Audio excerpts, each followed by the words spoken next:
Pero for me, ang pinaka nakakatakot kasi na power talaga, telepathy. Telepathy talaga. Yung you're able to control the Yeah. mind. Oo. It's some sort of manipulation din, 'di ba? Parang pupunta rin yun dun eh. Kasi Oo. privacy na yun, 'di ba? Privacy na yan. Di ba? Kaya nga ang sabi ko, pag si Jean Grey na nagpunta ng Pilipinas, ang una niyang pipirmahan, data privacy policy. Hindi totoo talaga. Hindi yun talaga yung una niyang Okay. Oo. Sabi niya, ay, Miss Jean Grey, welcome to the Philippines. Bago po kayo mag-telekinesis, ito po yung data privacy policy. Charet. Huli ka? Oo, ganun talaga nga. Thought-provoking conversations with the people shaping our country. We uncover stories behind the headlines with influential voices from the Philippines and beyond. This is Manila Bulletin's The Sit Down. Hi, and welcome to another episode of The Sit Down. My name is John Legaspi, and joining us today is a beloved internet personality known for his sharp wit and his uniquely Filipino brand of humor. You know him from his characters online, but today he's sitting down with us just by himself. We're pleased to introduce to the show, McCoy Dubs. Hi, McCoy! Hello, hello! Magandang araw, Manila Bulletin. Ayan. Thank you for sparing some of your time to spend it with us. Thank you din for the invite. I'm not really sure when was the last time you're here sa Intramuros, pero how was it being back here in this side of Manila again? It's a different kind of meta. Charot. Hindi, alam mo, the last time I was here sa Manila Bulletin office, 2014. When I left my job here. Tapos, dito naman sa Intramuros, the last time I was here was 2022. Oo. So, matagal-tagal na rin. 4 years pala, parang college, no? Parang nag-college. Ngayon lang ulit ako nakabalik dito. But, you know what? It's good to be back here, specifically sa Manila Bulletin office. Ang dami nagbago. May coffee shop na nga sa baba. Nakakatuwa. At malaki, di ba? Ang daming seats. Tapos, naalala ko lahat ng memories while I was working here. At saka yung mga gala dito, banda sa likod. Yon. Speaking of memories, I'm not sure. Your office is in here when you were working here. Yes, sa may 1.5 floor or what we call the mezzanine. So I was working here before as editorial assistant for Wedding Essentials magazine.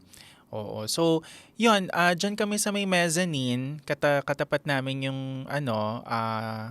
MB Tech, Manila Bulletin Tech department. So, yun. Kaya pag may mga phones na bago or yung mga ilo-launch. Kayo unang nakakakita. Yes. Oo. Sabi ko pa games nga dyan. Games talaga.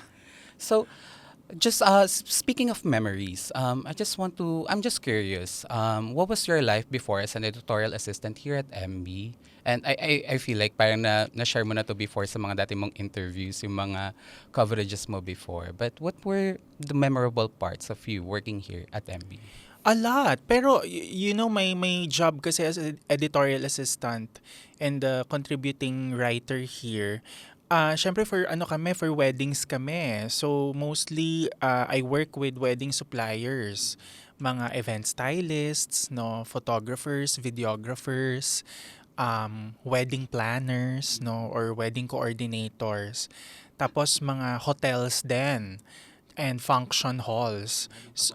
Yun ang So, ang trabaho ko noon, I send an email talaga, nung 2013. So, I send an email and syempre uso naman na yung Viber during that time. So, I book the suppliers.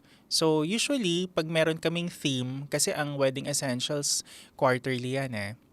So, pag sinabi ng editor-in-chief tsaka ng publisher, okay, so this is our main theme for this quarter. Kunwari, opulence. So, anything na nagre-revolve around the theme opulence. Kunwari, syempre, mga shiny, shimmering na mga gowns, no? Tapos, yung in terms of event styling, ganun din. Mas more into glitters or maybe into, kumbaga yung mga anything shiny, shimmery. Yon, I will call the suppliers. So that's my job. And it's very memorable to me kasi from scratch talaga siya nangyayari. So very Andy Sachs ng Devil Wears Prada yung work ko. Pupunta na ako dun eh. Sabi Oo. ko, is there truth ba? I mean, I'm also living it before. Pero ikaw, is there truth ba when you saw the movie and you saw it now and then looking back at your life as an editorial assistant here? Oo naman. Very true yon. It's a universal experience talaga. Kasi you work with different kinds of people. Tapos, syempre, you get to experience their work ethic din, 'di ba? Pero ang pinaka hindi ko malilimutan diyan is kapag natapos na lahat ng shoots. Tapos ipiprint na yung magazine. And then we go to second floor or third floor. And then proof copy na kami. Yung check mo na kung tama ba yung color grading ng magazine, kung meron bang typo error, and then sign off. So isa-sign off yun ng EIC, tsaka ng art director, and ng publisher. So yun yung memorable for me until such time na babantayan pa namin yung pagpiprint. Diyan sa likod. Oo, sa diba? likod. Babantayan namin yung pagpiprint. Yung at least the first batch of Yeah. printing. Until such time na ma-deliver na siya sa mga bibili or subscribers. Do you Yun. have like a memorable story that you've written for the magazine? Memorable story, siguro hindi ako super kumbaga yung into writing nung mga time na yan. Pero I must say that in every wedding story na mababasa ko na bago i-publish, nakakatuwa kasi mabasa yung love story ng couple. Even the features na ginagawa namin for the same day edits. Kasi doon mo makikita na each couple, iba-iba sila ng love story. Paano sila nagkakilala, how they fell in love with each other, how they love each other, but also how will they continue the love even after the wedding, 'di ba? Until na magkapamilya sila or they migrate to other country. Kasi iba-iba rin yung couples na nakilala namin. Merong Filipino couple na dito based, meron naman na based din sa ibang country, or meron din after magpakasal dito, magmamigrate na. So, iba-ibang stories talaga. So after you working here, then a few years have gone by, you decided to pursue a career as a content creator. After that, after leaving Manila Bulletin, Wedding Essentials, pumasok ako sa real estate. So, nag-real estate pa ako ng 2 years. Tapos, nag-Qatar. Punta pa ako ng Qatar. Oo, nag-OFW pa ako. Until such time na after experiencing the OFW life in Qatar, umuwi ako ng Pilipinas 2016. Yun na, hanggang sa mag-2017, nasa na ako noon, advertising agency. Yun, doon ako naging content creator. So, I first uploaded yung mga screenshots pa ng mga mga movies from Mean Girls. And then I dub it hanggang sa maggawa na ako ng Facebook page. Yon. I'm assuming that before you were doing it just for fun? No naman. Just for fun at first. Pero Kasi, when siya nag-click na parang you feel like na parang this is a career that's worth pursuing. Kasi siguro nung nangyari na yung pandemic, everybody's online, tapos ang dali gumawa ng content nun dahil maglagay ka lang ng green screen, 'di ba, sa likod, or let's say sa phone, no? Ang daling gumawa ng content nun. Hanggang ngayon naman madali naman gumawa ng content. Technically, 'di ba, pag may phone ka, laban mo na 'yan, may mga filter, go. Pero kasi hindi ko inakala na pwede ko siyang gawing career kasi when I set myself to work in the ad agency, parang inisip ko noon na okay na ako dito. Siguro magiging siguro kasi 'di ba climb up the ladder naman tayo parang maybe I want to become a creative director, pero yung dream ko to become a host or an actor, hindi ko pa rin inaalis. So meron akong quadrant talaga of my head na, okay, this is my stepping stone, this is the platform, But eventually, maglaland din ako ng mga roles. So, why not? So, doon ko na-realize nung nag-pandemic na magandang gumawa ng content kasi syempre nung lockdown din, 'di ba? We cannot go outside. So, kumbaga yung entertainment options ang dami na nga, 'di ba? So, punta ka lang ng ganitong app, ay mapapanood mo na si ganyan. So, ang dami. So, naging option din ako ng mga tao na ay panoorin ko nga si McCoy Dubs, ganyan. 'Yon. I believe na iba na yung time ngayon di ba? Pero back then, how was your family reacted when you did or when you shared pieces of yourself online? They're very supportive. My parents are very supportive. Sa totoo nga, wala nga tumutol sa akin eh. Kahit naman nung gumagawa ko ng mga dubbed videos before, wala naman tumutol na, huwag mong gawin yan kasi ano yan, sayang lang oras mo. Wala. My parents are very supportive and they're very happy na I'm sharing a portion of myself online kasi even naman in person, iba din naman yung personality ko pag wala ng social media. Pero pag social media, syempre yun yung nakikita nyo, 'di ba? But yeah, my parents are very supportive. Even my friends, no? Kasi sobrang liit lang din ng circle ko eh. My college friend, hindi kami same ng course nung college. Kasi communication ako, tapos siya IT. Naging roommate kami, siya din talaga yung nag-push sa akin to create a page. So, yun, I must say naman na in my circle and kahit sa pamilya, very supportive sila. How do you draw the line between privacy siguro? Basta sa akin, importante pag nasa labas. That's my personal time. Kasi kailangan maintindihan din ng tao na content creators or actors, tao din, no? So, we go to malls, we go din sa mga ganitong destination. So, for me, yung privacy, it's very important. Yung sa love life, hindi ko yan sinishare sa social media. Love life. Oo, very private ako dyan. Naka-close friends lang yan, 'di ba? Tapos, kahit naman pag may mga problema ako, hindi ko rin sinishare madalas online na kunwari may pinagdadaanan ako, hindi ko siya i-share. Kumbaga piling-pili lang. Pag pumitik lang ako with soft moves. 'Di ba? Ganun lang. Pero privacy talaga is very important and personal time. So, pag nasa labas, yun, pag may nag-hi, hello, ganun, pa-picture, sure. Basta walang tinga yung ko. Or hindi ako ngumunguya, go. Were there any parang misconception about you before na parang, they were expecting you as this person when they meet you? Maraming beses. Especially, syempre, pag nakita na nila ako in person, akala nila funny ako in person. Hindi, ibang-iba. I'm I'm different in person. So, introverted, ganyan.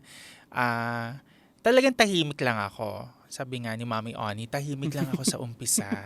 Pero totoo, tahimik lang ako talaga. Introvert. One time nga, nasa grocery ako noon. Tapos siguro, kumukuha ako ng kape, ganyan, no, yung mga sachet. Tapos may isang nanay lumapit. Ba't hindi ka nagpapatawa? Nay, kumukuha ako ng kape. Paano ako okay. Tapos parang na-disappoint siya na. Tapos ako napatanong din ako sa sarili ko habang nagbabayad ako ng toot. Di ba yung yung pagbabayaran mo na, may nagawa ba akong mali? Pero yeah, may mga ganon. Then yung iba, may iba ako naririnig, snob daw ako. Or daw ako, masungit daw ako. Kasi yung default face ko is like this. Oo, RBF. Yes. Pero hindi po, ganito lang po talaga siya. Pero pag in-approach niyo naman po ako, mag-hi naman ako. Ganon ang impression. It's so funny, no? Parang for many comedians na na-meet ko, parang or performers, they always say na parang they're introverted, di ba? Oo. Parang bihira yung extrovert, no? Diba? Sa comedian. Ikaw, how do you differentiate McCoy from Mark? Ay, wow. That's a very nice and personal question. Yung McCoy kasi, ano yan eh, college na lang yan nangyari. Yung Mark, ang tumatawag lang ng Mark sa akin, dalawa lang yan. Parents, family members, relatives, and high school friends. Yung McCoy, yan na yan, college hanggang sa nagtrabaho. So, sa masasabi ko, yung McCoy, ito yung crazy part of my of being McCoy, no. So McCoy is kumbaga the kolokoy, 'di ba? Malande, charat. Pero yung Mark, ito yung totoong McCoy, no. Yung Mark kasi ano yan eh, very serious, no. Tahimik, introvert, yun yung Mark. Kaya ako, pagka nasa coffee shop, or let's say, may magtatanong ng name ko, hindi ko sinasabi yung McCoy. Sasabihin ko, Mark. So, kunwari, umorder ako ng kape sa cafe. One iced Americano. Sir, ano ba yun? Mark. So, yung iba, pag kilala ko, ganyan, nung barista, Mark. Gets Hindi na McCoy, oo. So, pag Mark, yon. Kasi, yung Mark, yun yung, yun yung mula elementary, high school, di ba? Tapos hanggang sa family members. Walang tumatawag ng McCoy sa akin sa family members. Lahat sila Mark. Even my parents, Mark ang tawag sa akin. Siguro yung nanay ko pag maglalambing lang, McCoy yung tawag sa akin. Pero Mark talaga. Iba-ibang era, ganon. Oo, iba-ibang era. Siguro pag nag-40 ako, Max. Charet. Ang lande. May unveiling ng Max. Oo, Max. Parang mas lalong brusco, no? Daddy era. Yeah. Charet. So, let's talk about some of your characters, diba? So, dun ka unang nakilala or mas minahal ng tao. Yes. Why do you think so? Siguro kasi yung nakikita nila sa social media as McCoy Dubs, yun na yun eh. Yun na yun, 'di ba? Pero pag nag-add ka pa ng parang cake yan eh. Feeling ko ang content creator parang cake yan. Pag maraming layer, mas masarap. Yeah. Cake pala ako. Anong flavor? 'Di ba? Siguro let's say Brazo de Mercedes. Siguro yung McCoy Dubs icing. Tapos yung characters, yun yung custard.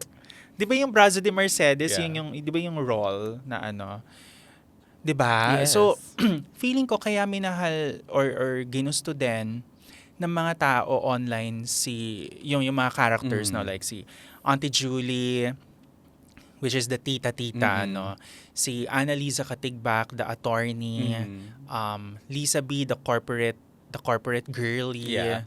at iba pa, 'di ba? Kunwari mga buntis na kahera sa pharmacy, mga ganyan.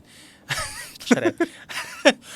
Kasi feeling ko pag may ibang layers or ibang personalities na nakikita yung tao online or may iba ka pang pwedeng gawin, dun sila natutuwa.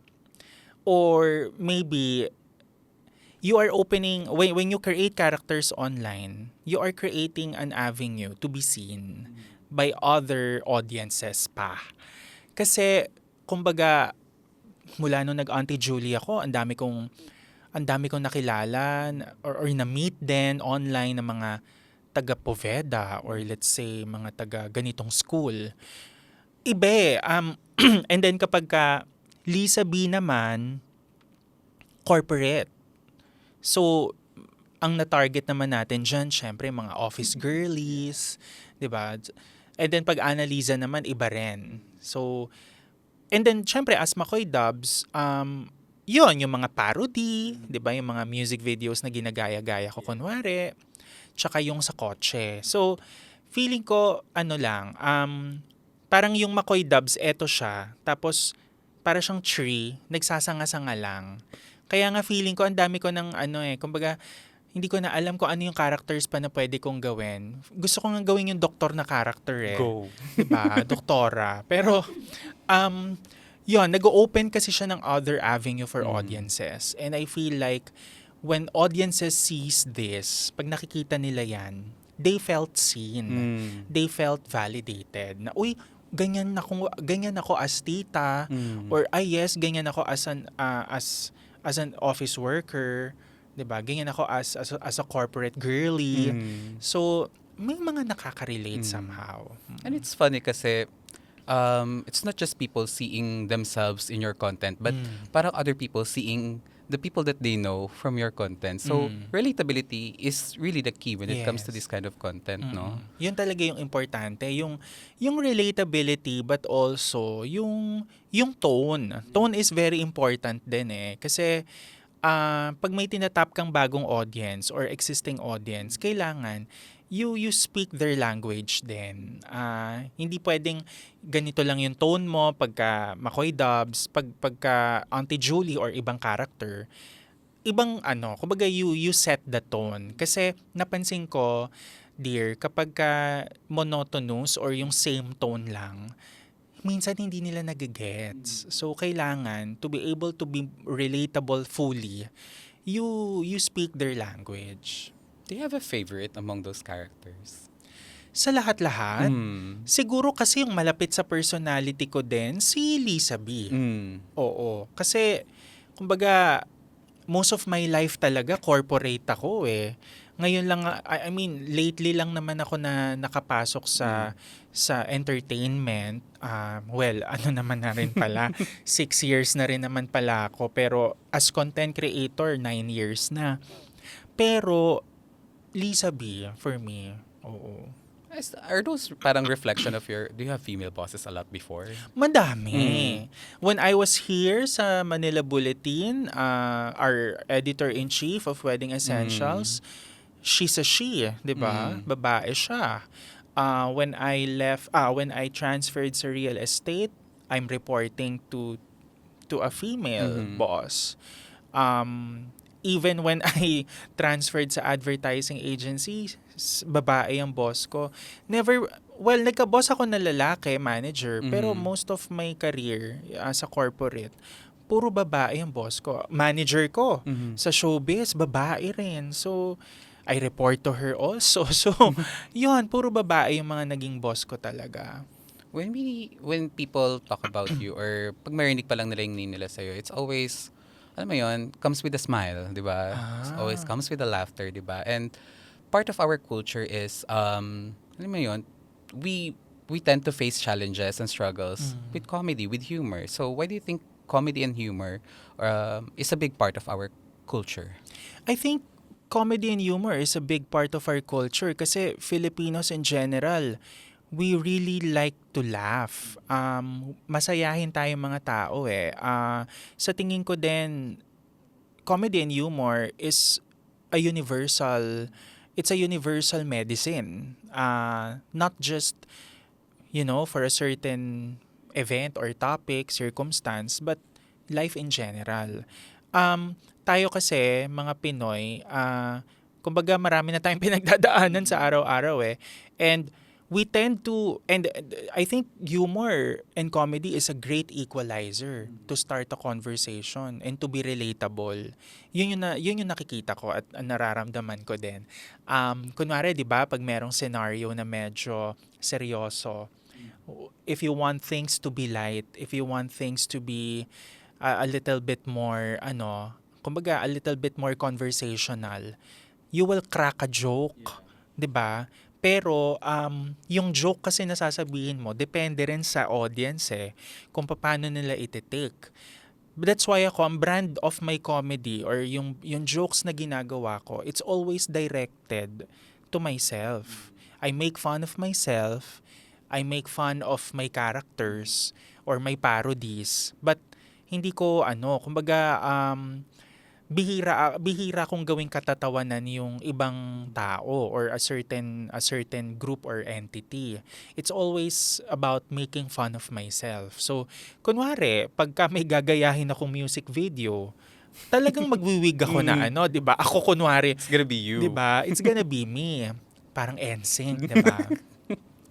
Kahit na minsan may comments na makikita ako na na ang laki ko, ang laki ng Mm. braso ko, or let's say, kamukha ko yung ganitong artista, okay lang. Kumbaga, I don't mind. Kasi, yun naman yung goal to make fun of myself, and therefore, may ganun din comment na magsasabi na, ay, hindi ka talaga Mandy Moore dito. Iba ka dito, ma. Ganon. So, okay lang. One of the, I feel like, na parang the best things that you do online is kapag nagkakaroon ka ng collaborations. And I think you were blessed to collaborate with a lot of LGBTQ folks. So for you, how was it working with LGBTQ people? What are the joys and the challenges of doing it? Siyempre yung joy, masaya. Di ba? I mean, pagka baklaan naman talaga, masaya naman talaga magbaklaan.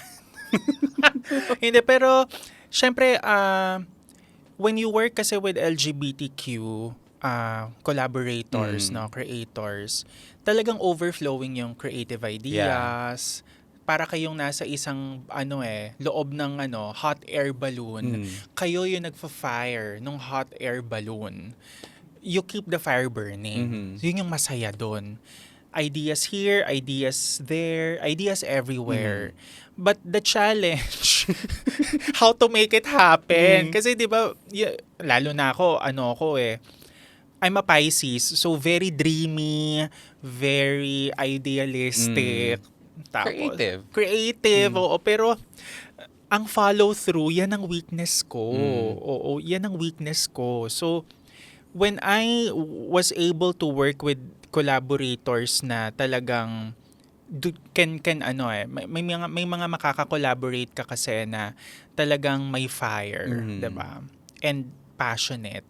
They'll be the one to do the follow through. So yun yung maganda ron. But yeah, I think the fun is there are a lot of ideas, maraming manganganak na mga pwedeng gawin. Pero yung challenge, kailan tayo magkikita? O yung execution. Kaya kailangan natin ng mga lesbian para magawa. Yes, yung mga lesbians po talaga ang magpapasa ng batas. Mga bading lang po yung magpo-propose. Opo. Pero diba? mga lesbians po yung magpapasa. They make it happen. They make it happen. Oo. Pero ako, parang based on my experience, parang the hardest part siguro is yung differentiating work and play. Do you experience that before in your works or in your past collaborations? Madami. Marami ako yung parang, ano na ba to, te? Trabaho pa ba to o laro na lang? Kasi kung laro na lang, wala tayong magagawa. Pero kung work, kailangan matapos. So, I agree with you. Thank you for bringing that up. Hindi totoo kasi pagka baklaan, may baklaan kasi na laro Kaya di ba may term na laro ka naman, ma'am, nilalaruso mo na naman ako. Pero pag work kasi kailangan matapos. Kailangan on time. Kailangan kumbaga ma-deliver mo talaga. Yeah. Kasi kung laroshi at laroshi lang din, mga sis, carry ako dyan, di ba? Wala akong dyan, wala akong palalampasin. Pero kailangan pag work talaga. Kasi ako, workaholic ako So, work tayo, di ba? So, kaya minsan, pagka, kunwari, may makaka-collaborate ako sa shoot or sa set, minsan ikaw yung magsiset ng tone. Yeah. Oo. Pag hindi siya yung nag-set ng tone, edi ikaw na. Minsan kasi may mga backs din na may mga backs din and backs na sila na yung nagsiset ng tone for you. Na naklaro-laro lang to ganun ba? O, sige. Pero pag work, okay, go, laban. Ano nang kino-consider mo ngayon when it comes to jumping to a new project? Syempre marami. One of the factors dyan, number one is, bet ko ba yan? Kumbaga, bet ko ba yung brand? Kung brand man, no? Ginagamit ko ba talaga yan? May benefit ba ako makukuha from this brand? Number two factor, distance, charet. Hindi, number 2 na factor din talaga, sino-sino yung makaka-work ko. Siguro naman sa almost a decade of doing this, may right naman ako mamili kung sino din yung makakatrabaho ko, no? Kasi pag namimili ka rin, pag namimili ka rin kasi kung sino yung makakatrabaho mo, hindi siya yung, kumbaga wag niyo siyang pintahan, don't paint it as you're a Madonna or you're a prima donna. No. Kasi when you choose kung sino yung makakatrabaho mo, you'll deliver the best. Kasi pag pag hindi ka comfortable sa makaka-work mo, you cannot deliver. Eh ako, hindi ko kaya. So kailangan yung bet ako, bet ko din, 'di ba? Bet nating lahat. Bet on your baby, ganun. 'Di ba? Kasi pag hindi mo bet, wala, mahirap. Nagma-manifest sa camera, sa editing, 'di ba?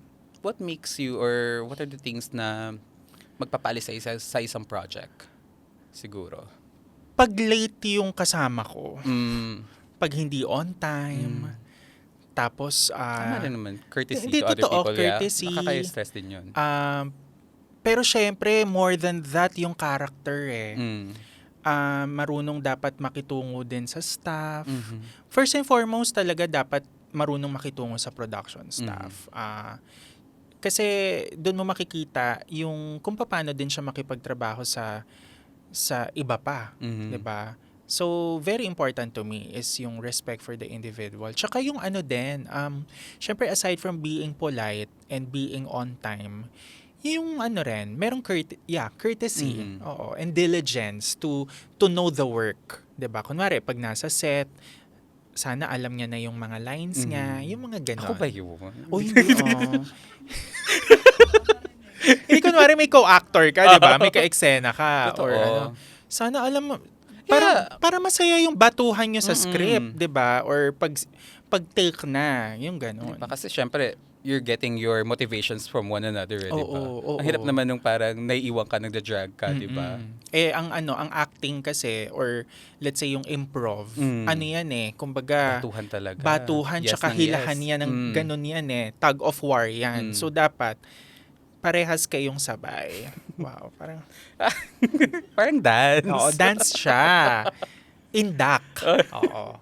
One of the things, siguro, one of the words that will trigger many content creators now is the word canceled. What's your view on it? Are you afraid of getting canceled? Alam mo, ako ngayon hindi na. Kasi in the past years, many years ago, nakakancel naman ako, especially during the pandemic. Kunwari, pag meron akong sinasabi against a personality, or let's say may mali akong nasabi about an organization or a group or an entity, meron masasabi about me, 'di ba?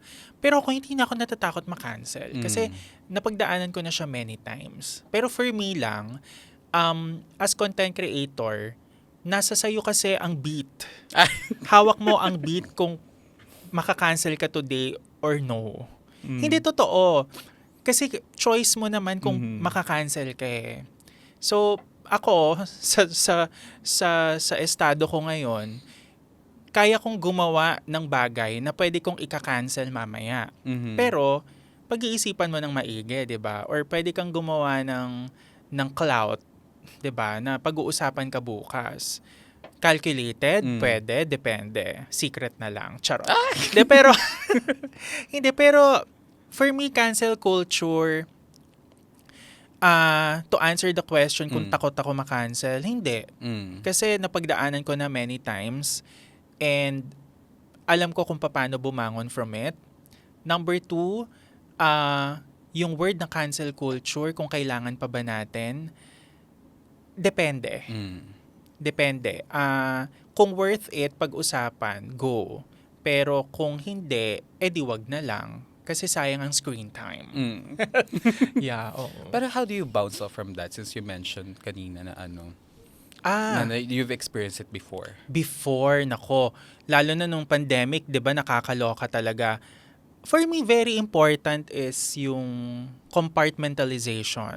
Parang a long word pakinggan, di ba? Compartmentalization. Pinapaandaran tayo ng Oo, big words ni pinapaandaran ko kayo ng thesaurus dito, ni Merriam-Webster, charet. Yung compartmentalization, very important yan to me.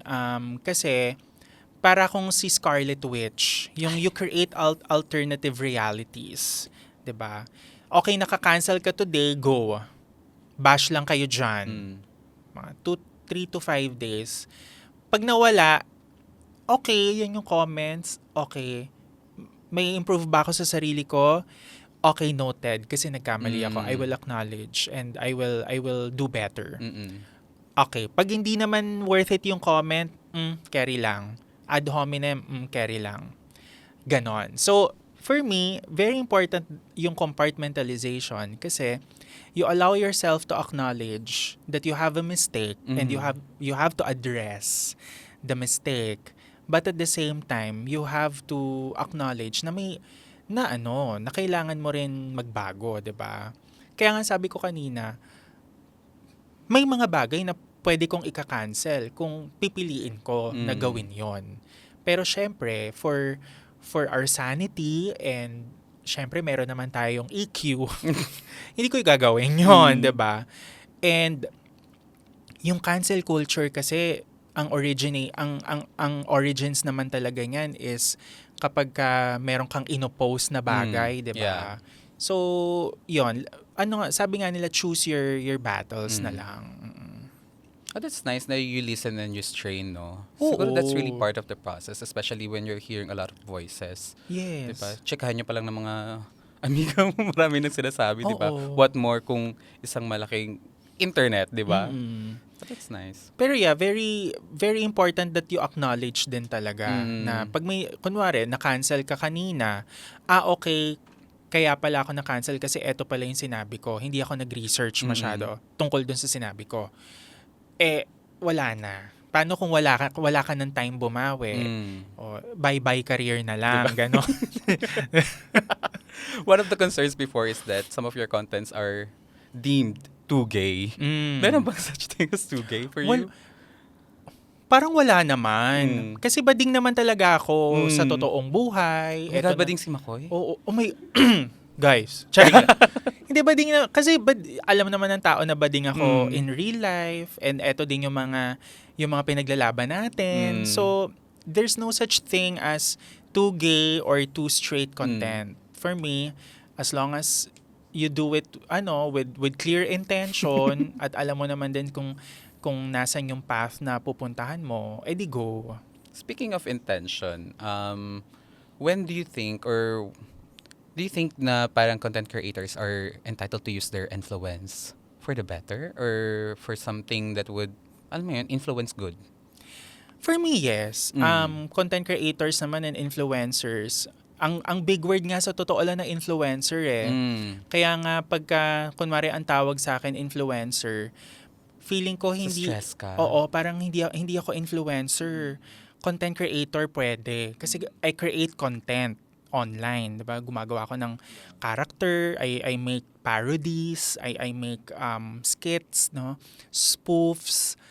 Pero kasi pag influencer na word, parang ang bigat, parang wow, ako ba ay isang United Nations ambassador for literacy, mga ganyan. Pero kasi yung term na influencer naman, syempre on a grassroots level, pwede natin siyang gamitin as influencer siya ng fashion. Yeah. So There's a specific. Diba? There's a specific. They promote sustainable clothing, or let's say influencer siya for beauty, and therefore yung beauty products na ginagamit ni ma'am ay vegan. 'Di ba? Vegan yung mga ingredients ng makeup, chururut. So ganon. So I think influencers can use their platform for the common good as long as it's not as long as the intention naman is not to malign or let's say continue mistrust to their audience. Syempre gamitin niyo na lang sa tama, 'di ba? On a lighter note, what are your favorite parang pop culture moments when it comes to gayness? Ay, marami, syempre. Marami. Lalo na ngayon, may bagong album si Madonna. Di ba? Oo. Ang X-Men, bumalik na. Oo. Syempre, very rin ng mga Bex sa X-Men. Kaya nga X-Men. Yes. Di ba? We are mutants after all. Di ba? Na-alter ang mga DNA natin. Anong power mo? Alam mo, kung ako magiging X-Men, control the weather ako. Storm. Storm ako. Na may konting Paandar. na may konting na may konting rogue. Ay, very deadly kapag hinawakan. Oo, kaya lang ayoko nung may ganung kasi 'di ba si Rogue pagka May glove siya. 'di ba she can absorb powers, 'di ba? Pero ako I want elemental control. Parang storm ako, 'di ba? Goddess of of the elements. Forces of nature. 'Di ba? Asawa ka ni T'Challa. Yun nga. Oo. Ayaw mo pa ba? Ayaw mo pa ba? Queen of Queen Wakanda ka ka na, girl. Nasa yung mga vibranium. Diyos ko, anong gagawin mo sa mga vibranium, di ba? Iyon na yan. Pero I really want weather control. Kasi the weather really affects the mood of the people. Pero for me, ang pinaka nakakatakot kasi na power talaga, telepathy. Telepathy talaga. Yung you're able to control the Yeah. mind. Oo. It's some sort of manipulation din, 'di ba? Parang pupunta rin yun dun eh. Kasi Oo. privacy na yun, 'di ba? Privacy Wow, na yan. di ba? Kaya nga ang sabi ko, pag si Jean Grey nagpunta ng Pilipinas, ang una niyang pipirmahan, data privacy policy. Hindi totoo talaga. Hindi yun talaga yung una niyang Okay. Oo. So, ay, Miss Jean Grey, welcome to the Philippines. Bago po kayo mag-telekinesis, ito po yung data privacy policy. Charet. Huli ka. Oo, ganun talaga nga, ma'am. Sana kapag nagka-power ka ng nature or ng weather, tungkol sa weather, save mo naman kami sa floods. Ay, of course. Diba? Ako na ang magko-control. Ay, ma'am. Hindi, tsaka yung Mount Makiling. Yes. Ako ang Mount Makiling. Diwata. Ay, hindi, Mount Sierra Madre. Ay, ano ba yan? Oo, Sierra Mother. Mm-mm. Last few questions na lang, Yes. Makoy. So, when it comes to your content, ano yung parang saan ka nagdo-draw the line? Parang, ito lang yung parameters ko. That's too much for Makoy. Yung mga prank. Parang hindi ko kaya gawin yun eh. Oo. Siguro ako, hindi ko talaga kaya gawin yung mga pranks. No? Hindi ko kaya gawin yung, kunwari, pero alam mo, ang gusto kong subukan ngayon, yung Go. mga yung mga, tawag dito, yung mga documentary, sa mga scary places. Kala ko Kakara David ka na. Ay, hindi naman. Yung mga ganun yung mga scary places. May ganun akong may Curiosity? Ganun, Parang yeah, ganun. curiosity. May ganun akong urge to try kumbaga yung Spirit Questor. Parang, Ay! very Jean Grey nga talaga. Kausap ka niya ngayon. Anong gusto mong sabihin? Anong unang place yung pupuntahan mo? Siguro Baguio. Kasi I really like Baguio. Every time na pumupunta ako ng Baguio, parang nare-renew ako. Hindi kasi ako madagat na tao. Okay. Mas mahilig ako yung sa mga mountains, no, yung mga road trips, mahilig ako Mas diyan. malamig pa. Oo, malamig Di ka pa. stress, di ka Correct. haggard. So ako, every time na nagpupunta ako ng Baguio, I feel I feel renewed. Tapos parang enchanting din yung place, 'di ba? Kumbaga, dapat doon na lang nilipat yung Enchanted Kingdom. Enchanted City na talaga yun, no? Gumawa sila ng cable car. From Baguio to 'di ba? Ganon, 'di ba? Oo. Mabilis yun, Oo, madali yun. madali masaya. yun, diba? Kabahan ka nga lang kasi nasa tuktok ka. Kakabahan ka lang Pero ikaw talaga. naman si Storm So, pleasant weather. Gaganon. The forecast is clear blue skies. Last few questions. Siguro, one of the things that the community finds, or the LGBT community finds challenging is finding love. Ikaw, what would you advise to anyone? Finding love? Yes. Oo, kasi iba na yung panahon ngayon, 'di ba?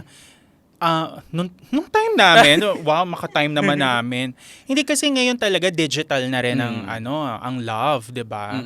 Pero maniwala pa rin tayo sa organic encounters. As a person kasi who really likes human connection. Wow, LinkedIn.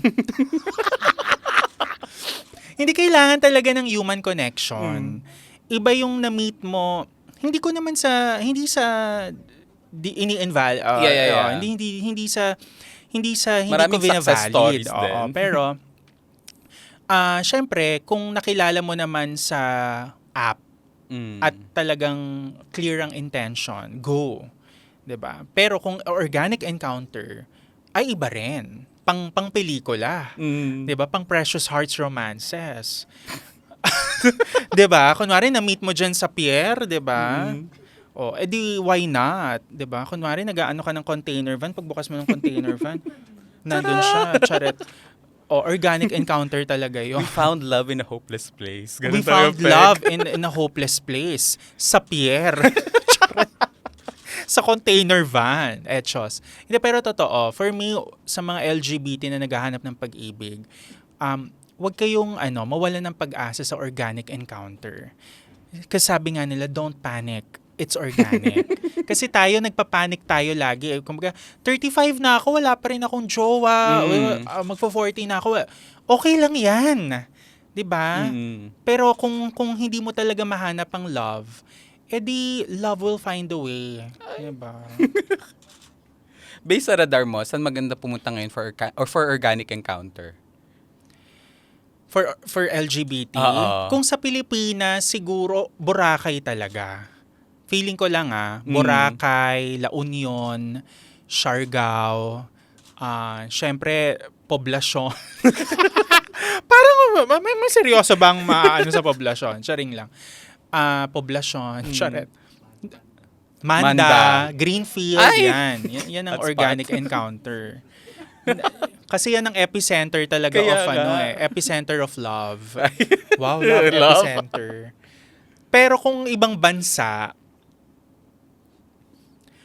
Japan, Taiwan. Naghanap ka sa Japan tsaka sa Taiwan before? Ha? Naghanap ka sa Japan or sa Taiwan before? Hindi, wala naman sa Japan kasi 8 years na rin kami ng partner ko eh. Pero sa app naman kami nag-meet. Oo, sa X. Oo, Twitter dati. Oo. Pero siya, Taiwan feeling ko kasi very malapit din sa Pilipinas, 'di ba? Tapos kung mahilig kayo sa food, Yeah. masarap ang food sa Taiwan. Tsaka syempre Bangkok, don't forget. Yes. Oo. Must visit. A must visit talaga. Okay, last question na, Makoy. So this is a running question in all of our episodes. So if you were if you were given a chance to sit down with anyone and just interview them, who would it be and why? Ako ang gusto kong ma-interview, siguro gusto ko ma-interview si Kathy Yapiang. Okay. Hindi, totoo talaga. Go. Si Kathy Yapiang. Oo, gusto ko siya ma-interview. Kasi when I met her, first time encounter with her, 4 years ago, talagang regal si ma'am. Talagang yung hair, ganyan. Tapos parang, she's a living angel. Yun yung feel ko. And, ang daming wisdom ni ma'am. So, gusto ko siya ma-interview. Kasi feeling ko, pag in-interview ko siya, parang lahat ng sasagutin niya sa akin, puro wisdom. Oo. Sobrang enlightening. Oo, sobrang enlightening, sobrang angelic, ganon. Pero, syempre, local. Kung international, ang gusto kong ma-interview, Viola Davis. Ay. Tapos you're gonna be, in costume din. Oo, Annalisa Katigbak, 'di ba? How to Get Away with Murder. Ano tatanungin mo sa kanya? Ang una kong tatanungin Oo. sa kanya, How to get away with murder? How to Get Away with Murder. Charing lang. Hindi, una kong tatanungin kay Viola Davis, siguro what's the secret to be happy? Sobrang 'di ba? Parang ang vague nung tanong, pero yun yung gusto kong itanong sa kanya. Kasi parang she seems fulfilled, 'di ba? Happy, galing-galing niya umarte. Oo. She has the life. 'Di ba? Diba? Ganon. Goat. Sobrang galing niya umarte. So, yun yung gusto ko itanong sa kanya. Makoy, where can we see you next? Do you have projects in the line? Right now, we're taping for The Good Doctor sa TV5. So, doctor yung role ko doon. Pak. Oo, doktor ako pero na-ER ako nung Thursday, 'di ba? Sabi nung nanay ko, anak, siguro lang, para lang magkaroon ka ng research. Bubog, paano yung nila, Yung drama nila sa ER. yung drama nila sa ER. Pero kalmado po talaga. Yun, of course, sa Dog Show Divas with Baus Rufo, Excited. Tuesday and Joy Barcoma, Dog Show Divas. And then also, syempre, yung mga car reviews na ginagawa natin sa YouTube. Yun. But yeah, you will see me hopefully in other mga kaganapan. Thank you so much for visiting us here, Makoy. Thank I hope you. nag-enjoy ka sa experience dito Oo sa naman, iyong sobra, homecoming. sobra. Thank you very much. Thank you, Makoy. And that's it for this week's episode of The Sit Down. Thank you so much.